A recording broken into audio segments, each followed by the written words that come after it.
जय श्री कृष्ण। कवन सुकाज कठिन जग माही, जो नहीं होई तात तुम पाही। ये पंक्तियाँ रामचरितमानस की है। जब माता सीता की खोज करते हुए जामवंत, अंगद और हनुमान जी दक्षिण के समुद्र तट पर पहुँचे तो कौन सीता मैया का पता लगाने लंका जाए, इसी पर विचार कर रहे थे। तभी जामवंत जी ने स्वयं को बूढ़ा होने के कारण असमर्थ बताया।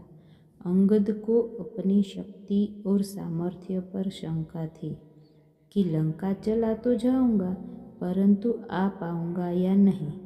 तब जामवंत जी ने हनुमान जी को उनकी शक्ति की याद दिलाई और कहा, संसार का ऐसा कौन सा कार्य है जो आपके लिए असंभव हो।